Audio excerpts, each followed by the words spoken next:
Hi guys, so today we are homemaking our vanilla extract. So the first thing I want to do is I kind of want to do a quick little educational thing here because a couple people might be wondering why someone would want to homemake their vanilla extract when it's faster and significantly cheaper actually to go to the store and buy your vanilla extract. So everyone is familiar with McCormick and Watkins. So I have a couple examples here. So this is McCormick Imitation Vanilla Flavor. So obviously no false advertising there. They're not claiming that this is actually vanilla extract, but a lot of people don't think of that when they're buying their vanilla extract when they're going to the store. This is what they would grab because it's right there. It's cheap for a reason. So on the back here, again, this is McCormick Imitation Vanilla Flavor. The first two ingredients are water and caramel color. First off, definitely don't need water in your vanilla extract or any of your baking stuff unless it calls for water. And definitely don't need caramel color. Caramel color is terrible for us and it's not needed in vanilla extract because natural, normal, 100% pure vanilla extract actually turns caramel color on its own. So you do not need caramel color. Is this cheap, quick and easy to grab? It absolutely is, but it's not true vanilla extract. And anyone that has had any baked goods with true vanilla extract in it can tell the difference between imitation vanilla and vanilla extract. There's so much more flavoring in pure vanilla extract than there is in homemade, in imitation vanilla. So I do have a Watkins here as well, but this one's actually almond extract. And I have to laugh, and the reason I have this here is specifically for this example. So this is actually almond. It says pure almond extract. Yet, the first two ingredients are water, alcohol, and then oil of bitter almond. So it's not pure vanilla extract. It's been watered down. So you don't need water in your extract. So this again is also not pure almond extract. The first ingredient in here is water. So this is something where you get what you pay for. I don't know how much these bottles are. I haven't priced them lately, but I did look at the Watkins vanilla, baking vanilla at Meijer the other day, and the first two ingredients in the Watkins baking vanilla, again, they weren't claiming it was extract, was water and sugar. So that's what people are buying when they're going to their store for their vanilla extract. They're buying a bunch of ingredients that aren't true vanilla extract. So you get what you pay for. This is definitely going to be significantly cheaper than this bottle here. So this is actually an 8.5 ounce bottle, but there's 8 ounces of alcohol in here. So if you were to buy this from someone, ours isn't ready yet. It won't be ready till next year. But this little bottle of 8 ounce vanilla extract is going to be anywhere between $20 and $40, possibly more depending what alcohol the person who made it used. So, and I'm going to tell you why right now. So the beans that we use are vanilla beans from Vanilla Bean King. And we're using grade A Madagascar vanilla beans. So this 8 ounce bag of vanilla beans will make 8 ounce bottles of vanilla extract. And this one bag was $75 for true vanilla beans. And then you got our liquor here. We're using Captain Morgan white rum. Our liquor here was $24 at our local liquor store, plus the cost of your bottles, plus the cost of your labels if you're going to use labels. So you're getting what you pay for. You can buy this for cheaper, but it's not true vanilla extract. Same thing with your almond extract. That's not pure almond extract. The first ingredient is water. It's watered down. So it's not going to have as strong of a flavor as if you were to home make your almond extract, which is also super quick and easy, but we'll do that in another video. So that was just a quick little educational thing I kind of wanted to give you guys on why true vanilla extract is always going to be more expensive and what the difference is between your true vanilla extract and your imitation. So to get started here, I did already kind of get started, but you want your vanilla beans, you want a plate or a cutting board, you want a knife, a small funnel, your measuring cup, whatever liquor you want to use, we'll get to that in a second, and super important, a kitchen scale. The reason a kitchen scale is so important, your measurements for vanilla extract are 1 ounce of beans to 8 ounces of alcohol. So do not go off of bean count. And the reason for that is beans are different sizes. They're not all one size. So it is always based off of weight. It's 1 ounce of beans to 8 ounces of alcohol, unless you're doing double fold vanilla extract. And we'll go over that in another video as well. But today we're just doing single fold regular vanilla extract. So I already weighed out my beans actually, and I did my 1 ounce of beans. So this right here is 1 ounce of beans. So anyone who hasn't seen an actual vanilla bean before, because some people haven't, this is a vanilla bean. So they smell so good. I love the smell of vanilla. It's my favorite. But that is an actual vanilla bean. So I weighed all my vanilla beans out here. I have 1 ounce, and then I cut them in half. So I cut them in half so they fit in my jar. The next thing I do, which is optional, is I split my beans. So I cut them in half here, and the next thing I do is I'm splitting them down the middle. And I say this is optional because some people don't like to do this extra step.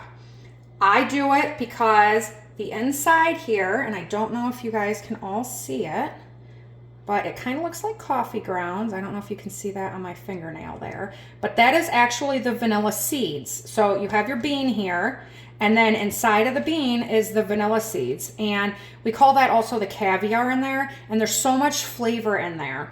But some people don't like to split the bean, which is fine. You can put the bean in your extract hole. You'll end up with similar results. The reason some people don't like to split the bean is because you are going to have all of those little seeds floating around inside of your vanilla extract. Now, I want you to think for a second about going to the ice cream parlor. And if you get vanilla bean ice cream, you see all those little black specks in there. Those are actually the seeds from the vanilla bean. So that's how you know it was true vanilla bean ice cream. So you obviously don't notice the texture of it, but you do see those white specks. So if you're going to use your extract for things like white cake or cupcakes, a lot of people don't want those black specks in there, and that's totally fine. So they have two options then. They can either not split their beans and do their extract with whole beans, or they can still split their beans, but when it's time to do the extraction and use your vanilla extract, you can strain it through a cheesecloth, and that'll get all of those little seeds out. It's completely optional, whatever anyone wants to do. We don't mind the seeds. They don't add any different texture. They get baked into your cookies and your cakes and stuff. It's just if you don't want that look in there. Another reason I'm going to put these beans in here now. Another reason that someone might not want the seeds in there is a lot of people are not familiar with authentic homemade true vanilla extract. So I don't know if you can see here, but all those little floaters in there, it's not debris, it's not dirt, it's not contamination. Those are the vanilla bean seeds. So people who aren't familiar with true vanilla extract with vanilla beans or familiar with vanilla beans might not know what that is, and they might steer away from buying it. So a lot of people who make homemade vanilla might not actually want the seeds floating around in there, because some people don't like that, and that's perfectly fine. That's just kind of an appearance thing, would be the reason that they choose to not split their beans. But we are going to split ours. Something else to keep in mind, a lot of people cut the ends off of their beans. So you got your little end there. A lot of people choose to cut off the ends. I don't. To me, that's wasteful. There's no reason to cut the ends off. Again, I think it's just an appearance thing for some people. If you choose to cut the ends off and then weigh your beans. Don't weigh your beans and then cut the ends off and then use them in your extract jar, because what you did is you now no longer have an exact 1 ounce of vanilla beans for your extract, because the ends go towards the weight, right? So don't cut the ends off and then use them. Cut the ends off, weigh them, get your 1 ounce, and then use them. So I got all my beans in here. I'm going to give it a gentle shake so all my beans settle, because we do want the alcohol to completely cover all of our vanilla beans. So I'm going to just wipe, again, that's all just part of the seed that's in there. I'm just going to wipe my rim a little bit here. So the next part, we're going to go over our alcohol. There's so many different alcohols you can use. So I have some vodka ones over there that I did. You can also use this as white rum. You can use bourbons. You can use spiced rums. You can use whiskey. You can use coconut rum. There's so many different alcohols you can use. Your alcohol has to be 70 to 100 proof. Anything less than 70 proof is not going to be strong enough for the extraction, and anything over 100 proof will actually burn your beans. I've seen a couple people that have actually been on the baking pages that did use 100 proof and still burn their beans. So I try to stay between 70 and 80 proof when I'm doing my vanilla extract, just to kind of make sure that we don't have any issues. So the white rum is what we have here, and that is 80 proof. We did a couple of those, and that's perfectly fine.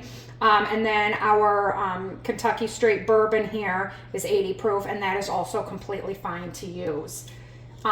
So again, it is 1 ounce of beans to 8 ounces of alcohol. So I have done quite a few rums. I want to do a bourbon whiskey. So again, 8 ounces of this. Now, something to keep in mind when you're doing your alcohols is your clear alcohols. Oh, look at that. That is perfect. So this was an 8 ounce bottle. Perfect. So that used that bottle up too. Your clear alcohols are going to take 6 to 12 months for the extraction process. Your darker alcohols, like your bourbons, your whiskeys, your darker rums, anything like that will take 2 years. It's totally fine. It's going to taste amazing. It's worth the wait, but it does take 2 years. So all of the rums and the white rums and vodkas that I did will be ready for next year's Christmas baking. My bourbons and whiskeys will not be ready until the following. It'll be until the following Christmas. It'll take 2 years. So then we got that all measured out, and now we're just going to pour our liquor in there. All right. Perfect. All right, so I'm gonna wipe the rim again here, just to make sure I'm gonna get a nice tight seal. Okay, all done. That's it. That's all it takes. So you can go ahead and store this in your cabinet, on a shelf, anything, just out of direct sunlight. And the only thing you want to do is about once a week for roughly the first 3 months, just give it a gentle shake. That's all you got to do. It just kind of gently mixes everything up in there and gets everything working and extracting. And that's exactly what you want. And you can already kind of see, I don't know if you guys can, some of the floaters in there, which is, again, totally normal, totally fine. It's just the vanilla bean seeds in there. And that's all it takes. So the other thing that I do recommend, especially if you're going to have several batches of vanilla extract going, are labels. So I do my own labels, and I label them vanilla extract, but I put the ingredients. So I use my Madagascar vanilla beans and then the alcohol that you used. So this is white rum. I'm going to use a label for this one for my bourbon. My other ones say vodka on there. Just super important so that you know which alcohols you have in there. You don't want to use a peanut butter whiskey vanilla extract if you're making like a white cake. It would be absolutely delicious in some peanut butter blossom cookies, but I'm not so sure you would want to use that in like a white cake recipe. And then you want to put the date that you bottled it. So these were bottled November of 2024. And the reason you want to do that is so that you can, if you have different batches going, you know when your batches are going to be ready for use. I go the little extra mile, specifically if you're going to be gifting them. I have labels on the back of mine as well. And it just lets people know, for example, if you're gifting them to teachers or maybe anyone who's just not familiar with true vanilla extract, homemade vanilla extract, it tells them to shake the bottle every now and then, and that it gets stronger the longer it brews. It explains what the little black specks are in there. Again, some people can be thrown off by them if they don't know what they are and they're not familiar with actual vanilla extract. And then I did put on there to allow 6 to 12 months for the extraction. Again, 6 to 12 months for white rum and vodka. Any of your darker alcohols are going to take 2 years for the extraction process to be complete. So that is how quick and easy it is to make homemade vanilla extract. Just your vanilla beans. We get these from Vanilla Bean Kings. And your cutting board or plate, a knife, your alcohol, your jars. I got these on Amazon. These are actually 8.5 ounce jars, which are perfect for filling with 8 ounces of alcohol. Your whatever alcohol you're going to use. Super important, your kitchen scale, 1 ounce of beans to 8 ounces of alcohol. And that's all you need. So it's really fun. I like to watch the extraction process. Actually, it's super fun. So I made this one actually about an hour ago. This one is out of the white rum. So you can see how it's not crystal clear like my white rum is. It's already starting to turn that nice, beautiful caramel color from the extraction process. And again, I made this one just a few hours ago. Now this one I actually made 2 weeks ago. So it's really kind of neat. I just enjoy watching that. I think that's really kind of neat to watch the whole extraction process take place. It's really kind of neat to be able to watch that. So that is it. That is how we make homemade vanilla extract. It's super quick, super easy, not any cheaper than buying your imitation vanilla at the store, but at least you know what's in it. You know it's pure vanilla extract. So Vanilla Bean Kings actually has a 2 cookie recipe on their page. And you might be wondering why someone would only want 2 cookies. It is perfect for taste testing your vanilla extracts. So if you want to be able to taste test your different vanilla extracts and different alcohols, for example, your rums and your bourbons and your vodkas, the 2 cookie recipe is super quick and easy and convenient for taste testing your different alcohols and your different vanilla extracts. Another way to taste test them is a little bit of whipping cream with just a little bit of your vanilla extract. That gets you that nice vanilla flavor as well. Just do not open your jar of vanilla extract and taste test it out of there or even go off of the smell. A lot of people open it, and I see Facebook posts all the time. My vanilla extract smells just like straight alcohol. Well, it's going to, because it's true vanilla extract with alcohol in it. Now notice, this almond extract did not even specify which alcohol it used. It just said water and alcohol.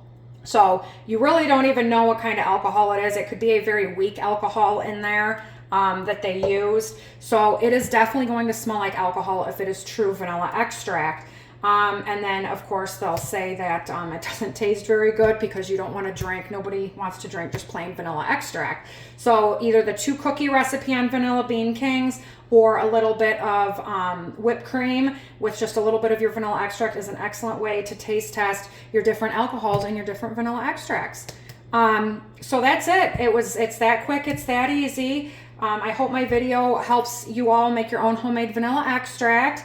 And if anyone has any questions, I'm always available and open to answering questions. And if I don't have answers to questions, I do have quite a few resources of other people that have also been doing this quite a bit longer than I have, that are always happy to answer questions. I think it's super important that anybody that has any sort of homesteading skill, whether it's working on farm equipment and cars, or whether it's working on household projects and cooking and cleaning solutions here, that we all share our skills, because at the end of the day, that's all any of us are trying to do, right? Is be healthier and do better. Know what ingredients are in our foods, our pet foods, what ingredients are in our cleaning supplies. So if we all have different skills that we can all share with each other, I think that would be great, and we can all just get along better, and we can all be healthier together, instead of buying stuff loaded with ingredients that we don't need and are really bad for us.